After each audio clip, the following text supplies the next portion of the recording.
So the 49ers play in Minnesota today, which they call the land of 10,000 lakes.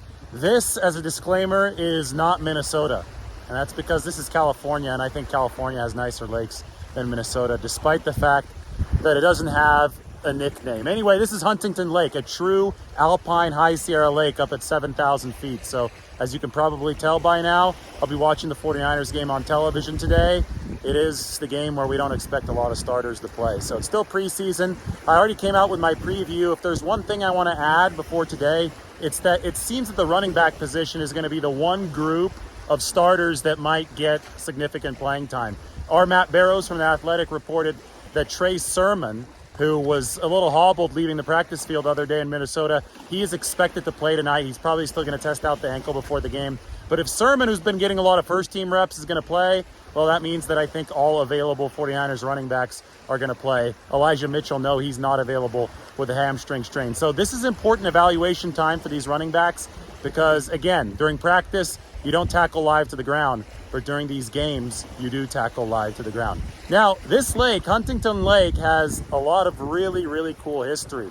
In fact, in the waters behind me, these are chilly waters almost year-round with the exception of a couple months. I swam in here today with a wetsuit. I could go without a wetsuit at this time of the year, but it's nice for buoyancy since I went pretty far back out there. But we're so high up that this is ice during the winter, right? This turns into ice and into snow. And there is actually a plane that crashed that is still in the bottom of this lake. And this is way back in World War II. Plane took off from Hammer Field in Fresno, which is down the road here, about an hour and a half drive.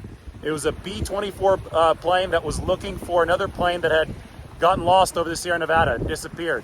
And because there was bad weather and because the lake was frozen over in the winter, it looked like, to the pilots, it looked like an open meadow. It just looked like a big white open meadow. And they crash landed their plane in the bad weather on top of this lake and obviously crashed into the lake. Now, 2 of the 8 crew members survived back in the 1940s during World War II, but 6 died.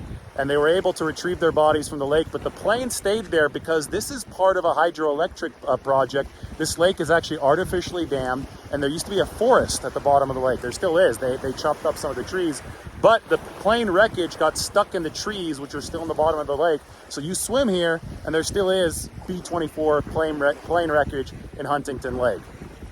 Now, if you ever make your way out here, make sure to eat at the Lakeshore Resort. They've got this nice saloon that just opened up and a beautiful chimichurri steak and egg breakfast sandwich. All right, everybody, take care.